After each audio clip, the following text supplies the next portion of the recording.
Hi guys, welcome to a new video. So a question I get asked all the time on my Facebook group called Canon Lenses and Cameras. If you're interested, go and check it out. There's about 3,500 people on there, and we're constantly asking questions and having debates about gear. So I thought I'd do a little bit of a video talking about what I think is a good wildlife lens. But you always need to take into account the focal length when you're using a full frame camera versus an APS-C camera, because the APS-C camera is a 1.6 crop. So always remember that if you get a full frame lens, stick it on an APS-C camera, you've got to magnify what the focal length is by 1.6, and that gives you your focal length. In a sense, it means you get closer.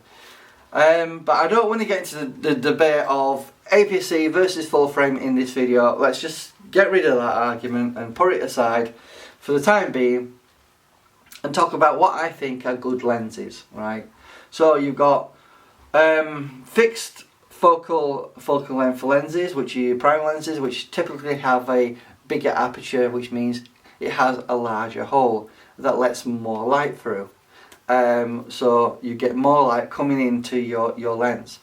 Zoom lenses allows you to zoom in and zoom out. They're variable apertures, which means the aperture does get darker as you zoom in a lot of the time, and it means you hold a lot smaller and lets a lot less light into your sensor. So obviously, the more light you have, the better image you can get, because you have less noise, and it also means you can get a shallower depth of field, which means more of the background is out of focus. So typically a 2.8 lens will allow you to have more out of focus in the background than say an f8 lens will. So let's forget about the technical jargon for now, because this is all about what lens do I recommend. So personally, I think that one of the best lenses out there is the Sigma Contemporary 150-600. It is razor sharp as far as I'm concerned. It's only about 850 quid. Yeah, you can get the sport version if you want, which is about 1 kilogram more heavier than this, which is about 2 kilogram. And I honestly think it's one of the best lenses out there. Yes, there is a Tamron 150-600 G2 lens you can get, or even the earlier version, which is the G1 lens. You would expect to pay another 400 quid for the G2 Tamron lens, but in my opinion, it's not as sharp as a Sigma lens, but it is better weather sealed. The Tamron lens does seem to have a bit more of an issue with chromatic aberration than the Sigma does. But as far as I'm concerned, the Sigma lens is a fantastic lens. Get it, you won't be disappointed. Price around 850 quid. So here we have a popular EF lens, the Canon 100-400 Mark II L lens. When I compared these two lenses side by side, the Sigma 150-600, I felt the Canon wasn't quite as sharp in the corners, but they were about the same in the middle, at the same focal length, which was 400mm, but it's less focal length. 100-400, but it is weather sealed, a lot better than the Sigma or the Tamron lens, and it is compact, and it's a lot smaller. If we just try and find the thing to take it off, take the lens hood off, reverse the lens hood, as you can see, it's a lot smaller. You know, it's a lot smaller, and it does compact quite small. So if you're travelling, the Canon 100-400 in a backpack is a better option. It's pretty good in terms of sharpness in the centre. You can put extenders on pretty well. This has an aperture of 5.6, where the Sigma only has an aperture of 6.3. So you're getting about half a stop of light more with the Canon. But it is quite an expensive lens at £2,279 the last time I looked at pricing in the UK. I think you can buy it second-hand or grey import for around the £1,400 mark. In terms of the Sigma second-hand, I think you probably get that for about 600 quid. Both lenses are fantastic. in terms of being able to do what you want it to do. The Canon is a bit better with its image stabilizer, rated at 4 stops, while the Sigma claim they get 4 stops on the contemporary lens. I think it's closer to 3 stops in reality, and I did notice that there is a little bit of jittering going off, and you can't really mount this on a tripod and have the stabilizer on, because it does sort of move around like that if you watch your center autofocus point. To be fair, the Canon does that a little bit, but it's nowhere near as aggressive. So Sigma recommend you turn the optical stabilizer off, while the Canon actually senses that it's on a tripod, and you don't need to turn the stabilizer off, because the lens will automatically detect it's on a tripod and adjust how it stabilizes because of that. So I think it's better on a tripod than it is the Sigma lens. Like I said, you know, the Tamron is another alternative. It's a bit more expensive than the Sigma Contemporary. I think it's around £1,200 to £1,400, if memory serves me right. And then obviously you got primes. Now these are the newer RF 600 and 800 lenses for the mirrorless system, so they will not work on digital SLRs. Just remember that. These can be adapted to virtually any sort of camera system, whether it be Sony, whether it be Nikon, because I believe this is a Canon mount. I believe Sigma can actually take your Sigma 150 to 600 and switch the mount from a Canon to a Nikon mount. So that is pretty useful. I think they charge about 150 quid to do that. I'm not 100% sure on that, but I think that's what they charge. Another lens I would recommend would be the Nikon 200 to 500 5.6 lens. That's really sharp as well. It's comparable to the Sigma in terms of image quality. However, that extra half a stop of light is certainly a benefit for getting, you know, increased amount of shutter speed. These f11 lenses, they are a bit of a problem, because in dark situations you will struggle to get a fast enough shutter speed to freeze action. That's why f11 lenses are not ideal. Other lenses I would certainly recommend, especially if you're on the Sony system, would be the 200 to 600 lens. I wish Canon made a lens like that, and they may come out with one in the future, but they are dragging their feet. But they do have a patent in Japan for a 200 to 600 lens, but they've never made it. So we're waiting to see if they bring something like that out in the future, because there are a few bits of news and rumbling on the Canon rumour sites that suggest that they may be bringing one out, but we don't know yet. But yeah, in the Sony world, I would certainly recommend the 100 to 400 G Master lens, which is incredibly sharp, but then again it's incredibly expensive. I think it's getting on for around £3,000, that lens. And for £2,000 you can pick up the 200 to 600 as a 6.3 lens, but it zooms internally. It doesn't extend like the Sigma or the Canon, which means it will have a reduction in dust. But obviously these lenses are quite expensive. Like the RF 600 is going to be about 700 quid, and the RF 800 is about 1,000 quid. So, you know, they can be quite expensive. In terms of image quality, if I compare these up to the Sigma Contemporary and the 100 to 400 EF lens, they're comparable in quality. I think they're very close. If I was to give it an edge, I'd say the Sigma lens is a tad bit sharper than this RF 600. But the difference is so small, you won't be able to tell the difference unless you pixel peep at like 200 to 400%. Check my YouTube channel out. I've done comparisons. I've looked at lens sharpness test charts. Please check those out if you want to see comparisons between these lenses.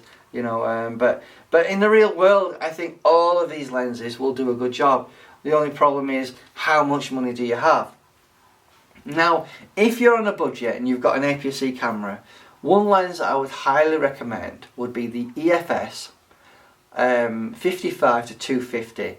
Now, when you equate your crop factor into that, it's really a 400mm lens, and you know, I did test it out for a little period, and I did think it was really sharp, and it's not expensive.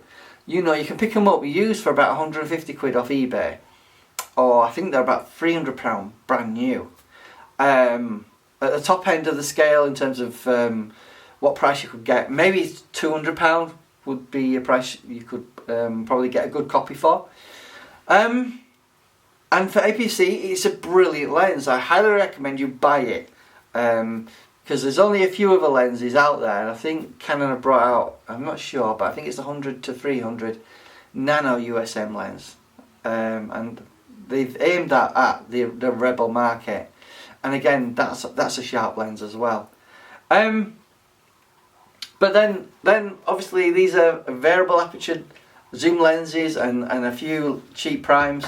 There are a few other primes that I would recommend. Obviously there's the Aging 400 5.6 prime lens. It's a white prime lens with an extending lens hood that extends.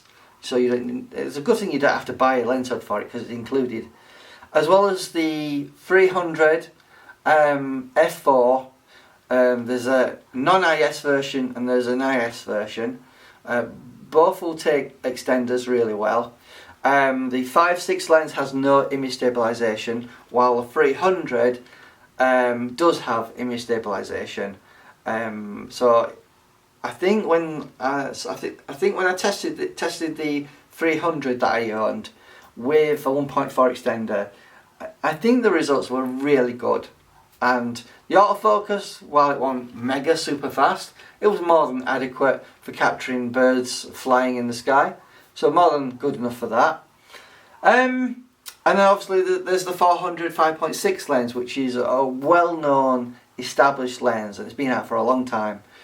And for the price, I think you can pick them up for probably between £500 and £700. The 300 f4 lens, you can pick them up for about £500. They're still very good lenses, and if you're on a budget and you can't afford a 2.8 lens or an f4 lens that's 500mm, you know, behemoth, or a prime lens like you see at the football grounds, you know, they call them the big whites for a reason. They're very expensive. Then again, on the other end of the scale, if you've got a ton of money to throw at buying lenses, I can wholly recommend the RF 600 f4 lens. If you've got £13,000, and yes, that's not a typo, £13,000 to throw at a high quality lens that isn't going to be too heavy to lump around. I think it's about equivalent to the same weight as the 500 f4 EF lens, which is around, I think it's around 3 kilos, just over 3 kilos. But I think 3 kilos takes it over the hand holdability of a lens. I think when you get up, you know, like the Sigma Contemporary is 2 kilograms, and that's quite a heavy camera lens to carry around when, you know, it might not seem heavy to start off with, but after 3, 4, 5, 6 hours of carrying this thing, it becomes a heavy lump, you know. The RF 600 that we've got here, it's only about 1.2 kilos. It's really light. You know, look at it. I'm throwing it around with my hand like this. It is a really light. The 800 is a little bit heavier, and it's comparable to the Sigma, to be honest with you. It's a bit lighter. I think it's about 1.8 kilograms, something like that. Again, when you start putting camo on, it adds a bit of weight to it as well. But again, if you really want better apertures, or even over the f4 lenses, or these variable aperture lenses, you're going to have to spend a lot more money. So a lens I've been contemplating getting is either the Mark 1 or the Mark 2 300 f2.8. Now you put a 2 times extender on that, while it does slow down your autofocus a little bit, that'll take you to basically 5.6, which is the same aperture as this 100 to 400 lens. With the added benefit, obviously it's at 600mm, it's double your 300. But you can always take your extender off, and boom, you've got a 2.8 lens that lets a ton of light in. While 300mm doesn't seem very long, it's more than good enough. Another lens I would recommend would be the 400 f4 DO lens. That's a diffractive optic lens. It's a new system, or a new glass formula that Canon have developed to make lenses lighter. It's around 2 kilograms. I think it's 2.14 kilograms in terms of weight. So it's comparable to the Sigma 150 to 600 in weight. Has a big front element. It's a big white lens. It's probably about that big. It's not that heavy. Lets a lot of light in because it's an f4 lens. But I think you'll pick those up for around, probably, I saw one sold recently actually on eBay for £3,000 second hand, and I think brand new they're going to be about between £7,000 and £8,000. So it's a lot of money to fork out. I can appreciate, but it is something to consider, as well as the 300 f 2.8 that I'm looking at now. The Mark 1, you'll be able to pick an older one up for about £1,600 to £2,000, or the Mark 2, which is going to be improved stabilisation because that has 4 stops versus 2 on the Mark 1. You're talking about £3,500 to £4,000. That's a lot of money, that is. And then obviously a lens I've always thought about buying, but I've always sort of been put off because of the weight, is the 500 EF f4 lens, which obviously has 4 stops of image stabilisation, very sharp, but at 3.1 kilograms it's as heavy as the Sigma 150 to 600 sport lens, and that's 3 kilograms. If you check my channel out, I did a comparison between the contemporary 150 to 600, the 150 to 600 sport lens, and the Tamron G1 lens 150 to 600. I did that video about 5 years ago, so it wasn't that great in terms of production value in terms of that video that I did. But what I found was the weight of the Sigma 150 to 600, 3 kilograms, it was too heavy to carry around all day long. You know, maybe if you've got arms like Arnold Schwarzenegger, you might be able to carry it around for the whole day. But I'm sure even he would probably get tired after a while of carrying that. And that's why I was put off buying the 500 f4, because, you know, at 3 kilograms, that's a lot of money to spend. And it's a lot of weight as well. So in terms of price, 500 f4 Mark II, that's likely to set you back about £5,000. Now you can buy the Mark 1. Now that official weight is 3.8 kilograms. It's a lot heavier, and provided you can get a good copy with no fungus on the element, that's another thing I want to give you some advice on. Buying second-hand lenses, make sure you get it from someone who hasn't used it a lot and it's in good condition and it does not have fungus on it. I recently saw an advert for a 300 f 2.8 lens, and he classed it as excellent, triple plus quality in terms of the condition of the lens. But then he said it's got fungus on the rear element. For me, fungus on any element on your lens is a big no-no. It's a big problem, and it's something you do not want on your elements at all, because it impacts on your image quality. You need to get your lens professionally cleaned, and if you've got an old lens, Canon may refuse to do that cleaning service for you. I know Sigma will service older lenses. I'll give you an example. I had a 500 f4.5 lens. It's a fairly old lens. They said they could do a cleaning service for me, even though it was a very old lens. It was like well over 10 years old, that lens. But they said the cleaning service itself will cost you £250. That is the cost of a lens. A cheap lens, albeit, but it is a lot of money to fork out just for a cleaning service. So just think about how much it would cost if you went to Canon with a 500 f4 lens. I'm pretty sure you'd be talking something in the region of £500. It's a lot of money, that. So I just hope this video has been a bit insightful in terms of lenses and what you can get and for how much. You know, it's all dependent on how much you're prepared to spend and how much image quality you want. Because yes, you can get an expensive prime that's going to cost you £13,000, or you can get the Sigma Contemporary 150 to 600 for £850. Now, is that Canon £13,000 lens going to be 10 times the image quality of this Sigma lens? The answer is no. I would suspect you're probably talking between 10 and 20% better image quality, and that's it. For an extra, what? An extra 11,900 and odd quid.